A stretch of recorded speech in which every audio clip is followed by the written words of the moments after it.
اپنے گھر میں بھی بیٹھا ہوگا نا وہاں ذلیل کر دے گا کہ تھوڑا وقت دین کو دو اور تھوڑا اپنی ضروریات کو دو. لیکن رمضان کا جو آفر آیا ہے ان لوگوں کے لیے جو مسجدوں سے بیزار کہ ہیں. جو کائنات کو بنانے والا ہے وہ اگر ہمارے ساتھ ہے تو ایسی کئی کائنات بنوا لیں گے. جو کام اخلاص کے ساتھ ہوگا وہ مقبول ہوگا. اللہ تبارک و تعالیٰ قرآن مجید میں ارشاد فرماتا ہے وَمَا أُمِرُوا إِلَّا لِيَعْبُدُوا اللَّهَ مُخْلِصِينَ لَهُ الدِّينَ حُنَفَاءَ. اور انہیں تو یہی حکم دیا گیا ہے کہ وہ اللہ کی عبادت کرے اس کے لیے خالص ہو کر، حنفاء ہر باطل سے دور رہ کر. اور اس کے بعد حکم ہوا وَيُقِيمُ الصَّلَاةَ، اور نماز ادا کرے، نماز قائم کرے، وَيُؤْتُ الزَّكَاةَ، اور زکوٰۃ ادا کرے. وَذَلِكَ دِينُ الْقَيِّمَةِ، اور یہی سیدھا دین ہے. اللہ تبارک و تعالیٰ بندوں سے چاہتا ہے کہ وہ جب میری عبادت کرے تو خالصتاً میرے لیے کرے. یہ نہ ہو کہ عبادت تو کر رہے ہیں لیکن عبادت کی نیت میں کوئی اور بھی شامل ہو. بعض اوقات ہمارے ہاں عبادت اس لیے بھی کی جاتی ہے کہ کسی کو دکھایا جائے. حج اس لیے کیا جاتا ہے کہ لوگوں کو بتا دیا جائے کہ جس طرح ہمارے بڑے بھائی نے حج کیا ہے آج میں بھی حاجی ہو چکا ہوں. اسی طرح بہت ساری عبادتیں ہیں جس میں نہ چاہے ہم اپنی نیت سے کھیل بیٹھتے ہیں اور ہمیں پتہ نہیں چلتا. اسی لیے مذہب اسلام نے حکم دیا ہے کہ کوئی بھی عبادت ہو سب سے پہلے اس کی نیت چیک کرو کیا ہے. اسی لیے ہر عبادت سے پہلے نیت کرنا ضروری ہے، ورنہ وہ عبادت کا ثواب ہی نہیں مل سکتا. نیت ضروری ہے. اور جیسے ہی آپ نیت پر جائیں گے تو وہاں دو مسائل ہیں. ہمارے ہاں یہ سکھایا گیا اور لوگوں نے یہ سمجھا کہ نیت کا مطلب وہی ہے جو عربی میں یا اردو میں کرائی جاتی ہے، جبکہ یہ نہیں ہے کہ آپ جو الفاظ کو اپنی زبانوں سے دہرا لیں، بلکہ نیت ہی ارادۃ القلب. نیت کا مطلب دل کا ارادہ ہے. آپ وضو کرتے ہوئے جب نکلے ہیں وہاں سے اور وہیں سے آپ کی نیت تھی نماز کی، آپ نماز پڑھنے آ گئے، اگرچہ آپ نے باقاعدہ نیت نہیں کی، آپ نے نیت کی کیونکہ آپ گھر ہی سے نکلے تھے نیت کر کے. امام اعظم ابو حنیفہ کے نزدیک، شوافع، حنابلہ اور مالکہ کے نزدیک تو یہ ہے کہ جس وقت نماز کے لیے کھڑے ہو اس وقت وہ باقاعدہ نیت کرے ورنہ نماز ہی نہیں ہوگی. نیت ضروری ہے ان کے یہاں، بغیر نیت کے نماز نہیں ہے. اور تکبیر کے لیے ہاتھ اٹھا رہے ہیں تو اس وقت نیت بھی شامل حال ہونا چاہیے. تکبیر اور نیت دونوں ایک ساتھ ہونی چاہیے، جبکہ نیت تو ارادہ قلبی ہے. تو یہ اختلاف جو ہے فقہی اختلاف، یہ ہمیں سکھاتا ہے کہ کس طرح جب ہم اپنی نیت سے دور ہو جائیں تو دوسرے فقہی مذہب کو دیکھنے کے بعد ہمیں احساس ہو کہ وہاں پر کتنی سختی برتی گئی ہے نیت کو لے کر. تو نیت اگر صحیح ہے تو رب تبارک و تعالیٰ کی بارگاہ میں وہ عمل مقبول ہے.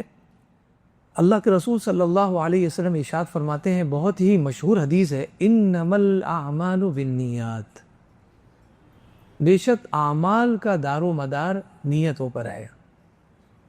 آپ کی نیت جیسی ہوگی اعمال ویسے ہی بارگاہ خداوندی میں قبول کیے جائیں گے. وَإِنَّمَا لِكُلِّ امْرِئٍ مَّا نَوَىٰ، اور بے شک انسان کے لیے وہی ہے جس کی اس نے نیت کی ہے. اللہ کے رسول صلی اللہ علیہ وسلم ارشاد فرماتے ہیں اعمال کا دار و مدار، اس کا بیس نیت ہے. اور آگے فرمایا اسے وہی ملے گا جس کی اس نے نیت کی ہے. نماز پڑھتے وقت اگر کسی نے سوچا کہ کچھ لوگ مجھے نمازی سمجھے اور یہ دیکھیں کہ کتنا پابند ہے کہ نماز چھوٹ گئی لیکن فوراً جو ہے اس کو ادا کرنے کے لیے آ گیا، تو اسے قیامت کے دن کوئی ثواب نہیں ملے گا، بلکہ یہ کہا جائے گا تم نے جس کو دکھانے کے لیے پڑھی اس کو آپ نے دکھا دیا، ہو گئی آپ کی شہرت، اب یہاں کیا لینے آئے. تو اللہ تبارک و تعالی چاہتا ہے کہ بندہ اپنے دل کو صحیح کرے، اور دل کا صحیح ہونا بہت ضروری ہے. یہ لگتا ہمیں بہت آسان ہے لیکن یہ بہت مشکل ہے. آپ نماز پڑھیں تو آپ ذرا غور کریں، نماز کے لیے رکعت جیسے ہی باندھتے ہیں اس کے بعد سے وسوسے شروع ہو جاتے ہیں، جبکہ اسی سورہ فاتحہ کے بارے میں جب آپ غور کریں، اس کو پڑھیں تو آپ حیرت زدہ رہ جائیں گے کہ کیا کلام باری تعالیٰ ہے. کہ سورہ فاتحہ میں آدھی صورت بندوں کے لیے اور آدھی صورت اللہ تبارک و تعالیٰ کی حمد و ثنا ہے، لیکن وہ ساری چیزیں ہم بھول جاتے ہیں کیونکہ ہمیں یاد اتنا اچھا ہو گیا ہے کہ وہی پڑھتے چلے جاتے ہیں اور نماز ہماری ختم ہو جاتی ہے، ہمیں پتہ ہی نہیں چلتا۔ یہی وجہ ہے کہ ہمیں نماز میں مزہ نہیں آتا۔ اسی لیے کہا نا وَيُقِيمُ الصَّلَاةَ وَيُقِيمُ الصَّلَاةَ، اور یہ کہ نماز قائم کرے۔ تو نماز ادا کرنا اور نماز قائم کرنا، اس میں فرق کیا ہے؟ بات تو ایک ہی ہے، لیکن قرآن مجید میں کہیں بھی صلو کا لفظ نہیں آیا، ادو کا لفظ نہیں آیا کہ نماز ادا کرو، اور صلاۃ کا لفظ نہیں آیا کہ نماز ادا کرو، بلکہ جہاں بھی لفظ آیا اقیم الصلاۃ، نماز قائم کرو۔ اور نماز کی اقامت کا مطلب یہ ہے کہ جس وقت آپ نماز پڑھ رہے ہیں اس میں خشوع اور خضوع کے ساتھ آپ نماز پڑھیں، تو یہ اقامت صلاۃ ہے، یعنی نماز کو آپ نے قائم کیا۔ اور جب خشوع اور خضوع آپ کے اندر ہوگا کہ آپ پڑھے الحمدللہ رب العالمین، تمام تعریفیں رب تبارک و تعالیٰ کے لیے، الرحمن الرحیم، جو بہت رحم فرمانے والا اور رحیم ہے، مہربان ہے، اس کو سمجھتے ہوئے جیسے آپ جائیں گے تو آپ کے اندر جو صفائی قلب پیدا ہوگی کسی اور کے اندر پیدا نہیں ہو سکتی۔ جب دل اتنا صاف ہو جائے گا تو نماز کے باہر آپ سے گناہ ہو سکتا ہے۔ غیر المغضوب علیہم ولا الضالین، ہمیں ان میں سے نہ بنانا جن پر تیرا غضب نازل ہوا، تو اچھوں کو بھی یاد کر دیا اور ان کو بھی یاد کر لیا جن پر تیرا غضب ہوا ہے، تو نکلنے کے بعد ان کے ساتھ بیٹھیں گے جن پر اس کا غضب ہوا ہے، ان کی سنیں گے جس پر اس کا غضب ہوا ہے؟ بالکل نہیں۔ تو جو خلوص یہاں اور جو خشوع یہاں پیدا ہوگا وہ باہر بھی نظر آئے گا۔ اسی لیے فرمایا نا ان الصلاۃ تنہا عن الفحشاء والمنکر، کہ نماز ہر بری بات سے روکتی ہے۔ کیسے روکتی ہے؟ جب اس کے اندر خشوع نہیں ہوگا اور وہ ساری چیزوں کو مستحضر نہیں کریں گے، تب تک کہ ہم اپنے دل کو صاف نہیں کریں گے، دل صاف نہیں ہوگا، باہر ہمارے اندر وہ عمل پیدا نہیں ہو سکتا۔ اللہ کے رسول صلی اللہ علیہ وسلم دوسری حدیث میں ارشاد فرماتے ہیں ان اللہ لا ينظر الى صورکم والى اموالکم، اللہ تبارک و تعالیٰ تمہاری صورتوں کو اور تمہارے پیسوں کو نہیں دیکھتا۔ آدمی سب سے پہلے کیا سنوارتا ہے؟ نماز کے لیے جب آتا ہے، عبادت کے لیے جاتا ہے، کہیں بھی نکلتا ہے، شادی بیاہ میں جاتا ہے، سب سے پہلے وہ اپنے کپڑے کو صحیح کرتا ہے۔ اس کو ایسا لگتا ہے کہ کپڑا ہی سب سے اہم ہے۔ تو دنیا تو کپڑا دیکھتی ہے، لیکن اللہ تبارک و تعالیٰ فرماتا ہے کہ میں تمہاری صورت، تمہارا ظاہر نہیں دیکھتا اور نہ ہی تمہارا مال دیکھتا ہوں۔ اگر تم راہ خدا میں خرچ کرنے آئے ہو اور زیادہ مال دے کر یہ سمجھتے ہو کہ میں نے کتنا دے دیا، یہ مدرسے کی جو عمارت ہے یہ سب میری دی ہوئی ہے، کچھ نہیں ملے گا اگر دکھاوے کے لیے دیا ہے۔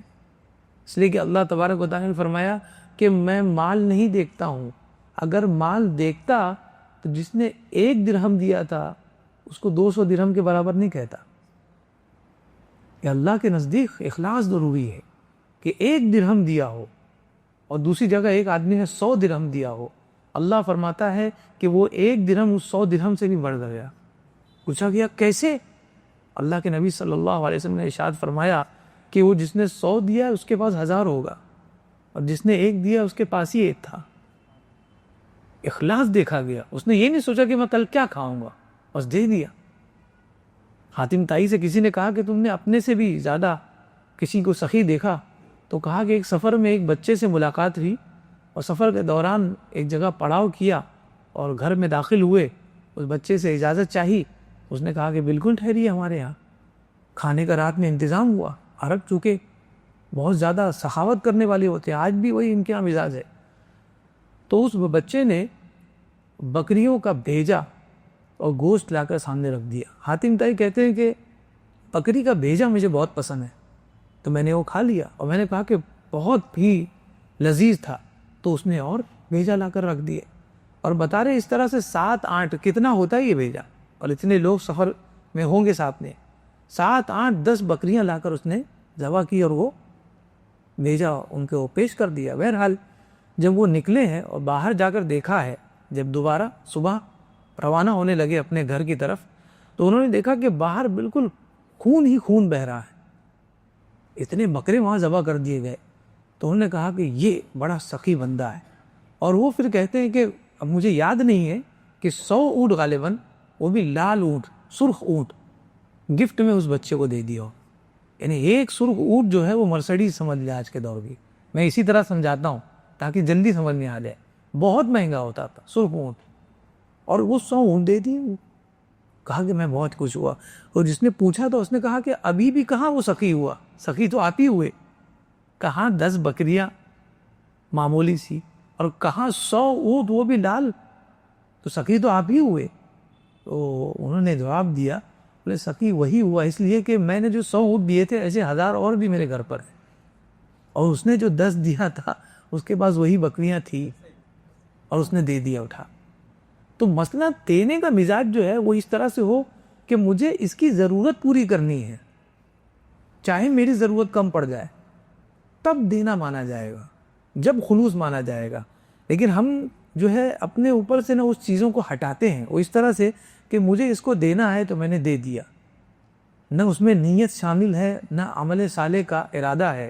تو جب ارادہ اور نیت نہیں ہوگی تو عمل اللہ کی بارگاہ میں قبول نہیں ہے. فرمایا کہ ان اللہ لا ينظر الى صورکم والى اموالکم, اللہ تبارک و تعالیٰ تمہاری صورتوں اور تمہارے مالوں کو نہیں دیکھتا, ولکن ينظر الى قلوبکم والى اعمالکم, لیکن اللہ تبارک و تعالیٰ تمہارے دلوں کو دیکھتا ہے اور تمہارے اعمال کو دیکھتا ہے. اب سوال یہ اٹھتا ہے کہ اللہ دلوں کو دیکھتا ہے, دل کسی کو نظر آتا ہے؟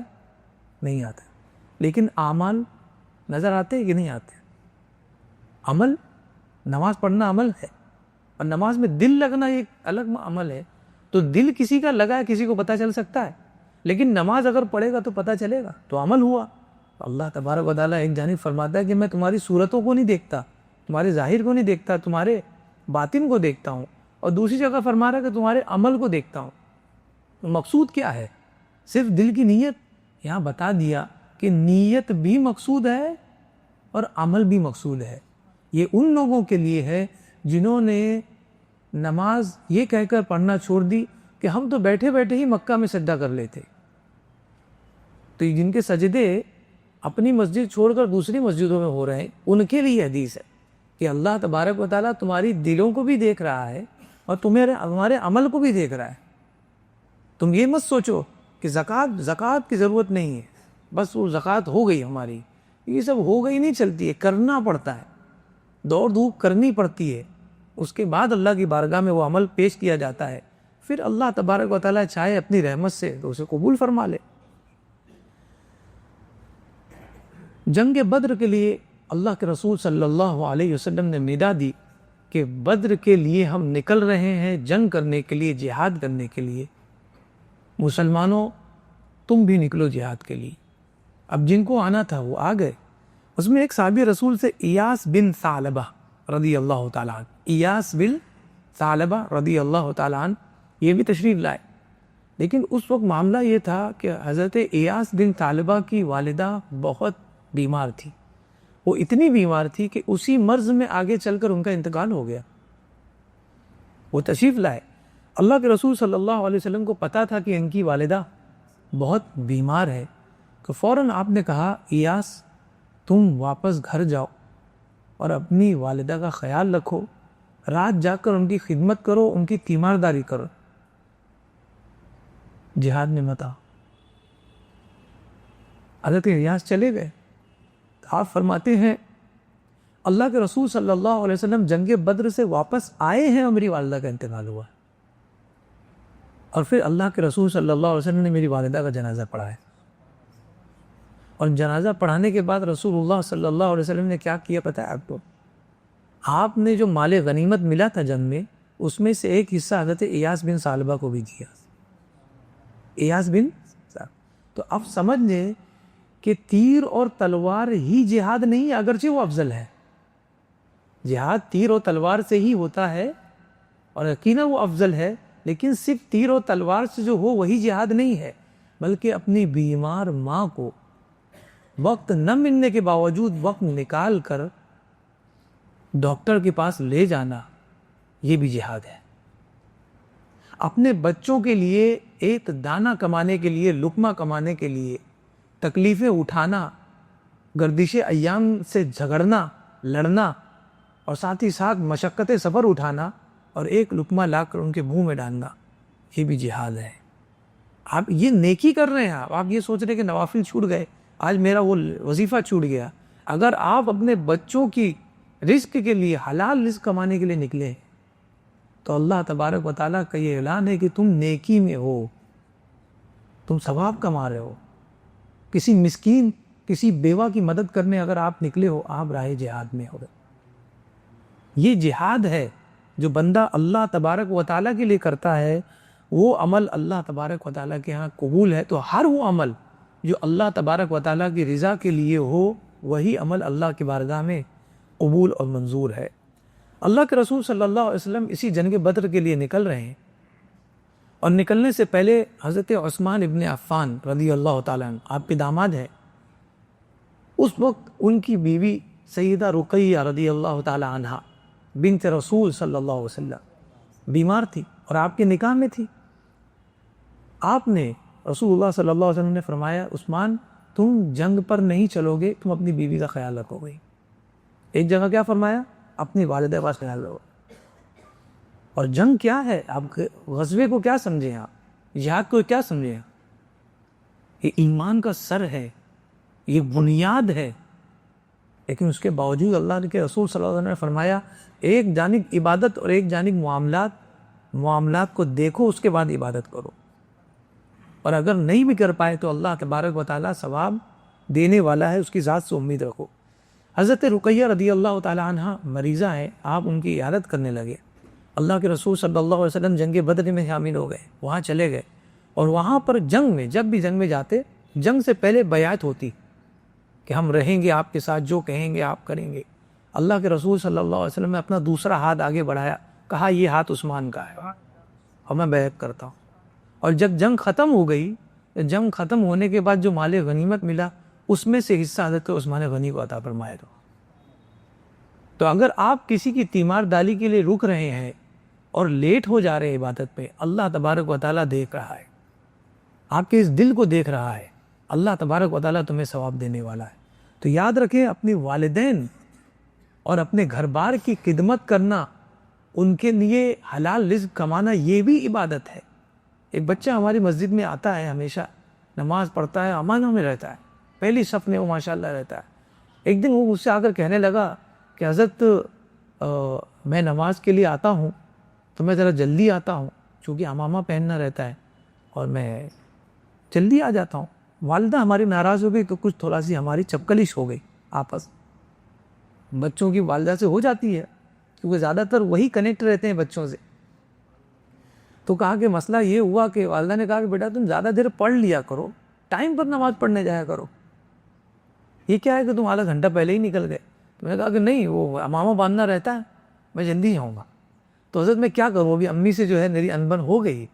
تو میں نے کہا بیٹا امامہ چھوڑ دو، امی کی سن لو، انشاءاللہ العزیز اللہ نے چاہا تو ماں کی دعا سے تمہارے سر پر عالمیت دستار بندھے گی۔ ماں کی سن لو، یہ فرض نہیں ہے، ماں کی سن لو تو انشاءاللہ العزیز اللہ تعالیٰ تمہیں نوازے گا۔ تو یہ چیزیں بہت اہم ہیں۔ ہم جب دین کو پرائیورٹی دیتے ہیں تو ساتھ ساتھ معاملات کو بھی آگے رکھیں۔ معاملات کو آگے نہیں رکھیں گے تو کہاں جائیں گے؟ اور والدین، یار ان سے بڑا بابا تو ہماری زندگی میں کوئی ہے ہی نہیں۔ جن کے نہیں ان سے پوچھئے، جن کے نہیں ہے ان سے پوچھئے کہ وہ آج در بدر گھوم رہے ہیں۔ جب تھے تو ان سے پوچھئے کہ انہیں کسی کی ضرورت نہیں تھی، بس ان کی رات میں ایک دعا ہوتی تھی، ان کا کام بن جاتا تھا۔ کوئی بات ہوئی، والدہ کو فون کیا، امی ایسی بات ہے، اور یقین مانیے آپ کا فون کرنا یہ آپ کا فرض ہے، آپ نہ بھی کریں گے تو ان کو پتہ چل جاتا ہے، وہ اس قدر جڑے ہوئے ہوتے ہیں۔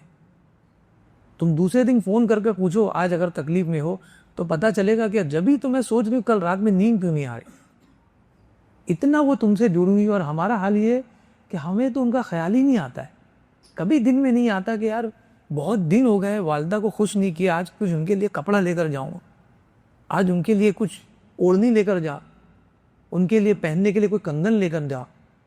سال دو سال میں کبھی کوشش کر کے سونے کا یا چاندی کا کچھ ان کے لیے پینڈل دلا دو۔ یہ سب دل جیتنے کے معاملات ہوتے ہیں۔ اور آپ کو پتہ ہے عورتیں چاہے وہ ماں کی صورت میں ہو یا بیوی کی صورت میں ہو، بہن کی صورت میں ہو، اتنا نرم دل ہوتا ہے. اگر تم نے ان کا دل خوش کر دیا کوئی تحفہ ہی دے کر, دل سے دعا دے دیتی ہے. آپ جا کر دیکھیں اپنے گھر, وہ دل سے دعا دیتی ہیں. تو اگر یہ چاہیے تو آپ کو چاہیے کہ یہ سارے کام دل سے کریں اور خلوص کے ساتھ کریں. اللہ کے رسول صلی اللہ علیہ وسلم صحابہ کے ساتھ جنگ تبوک میں جا رہے ہیں. جنگ تبوک بہت ہی خطرناک جنگ تھی اور بہت ہی مشکل وقت پیش آیا اس جنگ میں.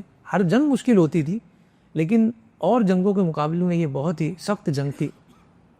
جنگ تبوک سے جب آپ اپنے اصحاب کے ساتھ واپس ہو رہے تھے تو درمیان میں اللہ کے رسول صلی اللہ علیہ وسلم نے ارشاد فرمایا, دیکھیے نیک نیتی کا کیا اجر ہے وہ دیکھیے. اللہ کے رسول صلی اللہ علیہ وسلم نے فرمایا کہ ساتھیوں, جس جگہ تم چل رہے تھے نا, اس جگہ تمہارے ساتھ کچھ اور بھی لوگ چل رہے تھے جو ابھی مدینہ میں ہیں. جملہ سمجھ میں آیا؟ حضور نے فرمایا کہ ہم تو جنگ سے واپس آ رہے ہیں لیکن جہاں جہاں تم چلے تھے وہاں تمہارے ساتھ وہ لوگ بھی چلے تھے جو ابھی مدینہ میں ہیں. حیران وہ مدینہ میں تو ہمارے ساتھ کہاں چلے؟ جن جن وادیوں کو تم نے طے کیا تھا وہ تمہارے ساتھ بھی تھے جبکہ وہ ابھی مدینہ میں ہے. صحابہ نے عرض کیا رسول اللہ وہ مدینہ میں ہے؟ کہا ہاں مدینہ میں. وہ کیسے ہمارے ساتھ سفر کریں گے؟ حضور نے فرمایا میں نے کہا ہے کہ وہ وہاں پر کسی عذر شرعی کی بنیاد پر, بیماری کی بنیاد پر, عمر زیادہ ہونے کی بنیاد پر جنگ میں شریک نہیں ہو پائے لیکن ان کا دل اتنا جوان ہے کہ وہ ہر بار چاہتے کہ ہم جنگ میں آ جائیں. تو وہ نہیں آ سکے لیکن میں بتا رہا ہوں کہ وہ جنگ میں آئے نہیں ہے لیکن وہ جنگ میں شریک تھے. جہاں جہاں تم گئے تھے نا وہاں تمہارے ساتھ. حضور نے تعبیر کتنی خوبصورت فرمائی کہ جہاں جہاں تم چل رہے تھے وہ تمہارے ساتھ چل رہے تھے. مسئلہ کیا تھا؟ نیت کا. تو اسی لیے کوئی وظیفہ آپ کرتے ہو اور سفر میں جانے کے بعد چھوٹ جاتا ہے, کہیں گھومنے چلے گئے وہاں چھوٹ جاتا ہے, تمہارے دل میں اگر وہ ہے کہ یار میرا وظیفہ چھوٹ رہا ہے, اللہ تبارک و تعالیٰ کی ذات سے امید رکھے اللہ اس کا بھی ثواب عطا فرمائے. اگر تم وہ نہیں کر پائے تو اس سے دن برداشتہ نہیں ہونا چاہیے. اللہ کے رسول صلی اللہ علیہ وسلم کی بارگاہ میں اصحاب رسول آیا کرتے تھے اور حضور صلی اللہ علیہ وسلم اعلان فرمایا کرتے تھے. مکہ ہے, اس وقت کفار نے مسلمانوں کو بہت تکلیف دی, اتنی تکلیف دی کہ اللہ کی جانب سے یہ اعلان ہو گیا کہ اب یہاں سے لوگوں کو ہجرت کرنی ہے, مسلمانوں کو مدینہ کی جانب یا حبشہ کی جانب ہجرت کرو, بس اسے چھوڑو, ہجرت کرنا ہے. سارے صحابہ نے ہجرت شروع کر دی. ایک صحابی رسول تھے حضرت ضمرہ بن جندب, ان کے بہت سارے الگ الگ نام بھی شمار کیے گئے, میں نے یہ نام سلیکٹ کر لیا. ان کو بھی حکم ہوا, ظاہر سی بات ہے سارے مسلمانوں کو حکم ہوا تو ان کو بھی ہوا ہے. اب حکم دیکھیے کیا ہے, مکہ سے نکلنا ہے, چاہے مدینہ جائے چاہے حبشہ جائے, ہجرت کرنی ہے, کسی بھی جگہ جائے. آپ کو پتہ ہے کہ یہاں سے سفر کرنا یہ بھی عبادت ہے. کیوں؟ کیونکہ یہ اللہ کا حکم ہے. ہم یہ سوچتے ہیں نا کہ یہ کون سی عبادت ہے کہ یہ فرما دیا گیا ہے کہ کھانے سے پہلے بسم اللہ پڑھو, اس طرح رائٹ ہینڈ سے کھانا کھاؤ. تو رائٹ ہینڈ کھانے سے کیا ہوگا؟ لیفٹ سے بھی کھائیں گے تو پیٹ بھر جائے گا, پیٹ بھر جائے گا لیکن نافرمان کہلاؤگا. فرما برداری یہ ہے کہ رائٹ ہینڈ سے کھاؤ, سیدھے ہاتھ سے کھاؤ, یہ فرما برداری ہے, اس کا ثواب بھی ملے گا. بہرحال جب ان کو پتہ چلا, یہ اس وقت بہت مریض تھے اور بہت عمر دراز تھے, چل بھی نہیں سکتے تھے, لیکن انہوں نے کہا کہ نہیں, اپنے گھر والوں سے کہا کہ تم سواری لاؤ اور کیسے بھی کر کے مجھے اس سواری پر لا دو. احملونی لفظ استعمال ہوا کہ مجھے سوار نہیں کرو, سوار تو وہ ہوتا ہے جو صحیح سالم ہو. کہا کہ میں تو بیٹھ ہی نہیں سکتا, کہا کہ احملونی, مجھے سواری پر لاد دو اور کسی بھی طرح ان مشرکوں کے گھر سے مجھے نکالو اور اللہ کے رسول صلی اللہ علیہ وسلم کی بارگاہ میں مجھے لے چلو. ان کے گھر والوں نے ایسے ہی کیا, لے کر نکلے. تنعیم کا علاقہ تو مدینہ کے بالکل قریب ہے, وہاں پر پہنچے ہیں اور درمیان میں ان کا انتقال ہو گیا. ہجرت پوری ہوئی نہیں, درمیان میں انتقال ہو گیا. لوگوں نے کہا کہ ان کی ہجرت پوری ہوئی نہیں, وہ تو درمیان میں انتقال کر گئے. جواب کس کی جانب سے آیا پتہ ہے؟ رب تبارک و تعالیٰ کی جانب سے جواب آیا. کیا جواب آیا؟ فرمایا وَمَنْ يَخْرُجْ مِنْ بَيْتِهِ مُهَاجِرًا إِلَى اللَّهِ وَرَسُولِهِ, اور جو اپنے گھر سے اللہ اور اس کی رسول کی جانب ہجرت کرنے کے ارادے سے نکلا ہے, ثُمَّ يُدْرِكْهُ الْمَوْتُ, اور پھر اسے موت نے آ لیا, یعنی اسے موت آ گئی. فرمایا فَقَدْ وَقَعَ أَجْرُهُ عَلَى اللَّهِ, تو اس کے اجر کا ذمہ اللہ تبارک و تعالیٰ پر ہے, اللہ اس کا اجر دے گا. کوئی بھی یہ مت کہے کہ درمیان میں ان کا انتقال ہو گیا. وہ درمیان میں انتقال ہو گیا، لیکن نیت کیا تھی؟ پہنچنے کی تھی۔ پتہ یہ چلا نیک کام کے لیے دوڑنا ضروری ہے، پہنچنا ضروری نہیں ہے۔ نیک کام کے لیے نیت کرنا ضروری ہے، وہ کام کر سکے نہیں کر سکے اس سے کوئی مطلب نہیں، آپ کو نیت کرنا ضروری ہے کہ مجھے وہ کرنا ہے۔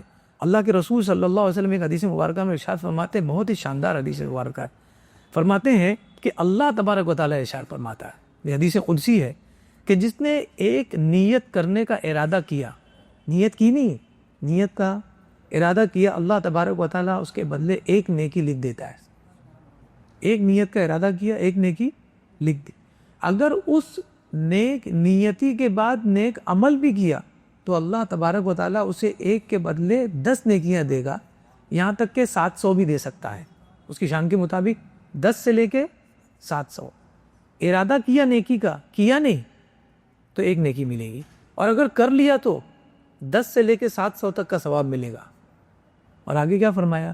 کسی نے اگر ایک گناہ کا ارادہ کیا اور اگر نہیں کیا، گناہ کا ارادہ کیا اور نہیں کیا، ایک نیکی ملے گی، یہ حدیث مبارکہ ہے۔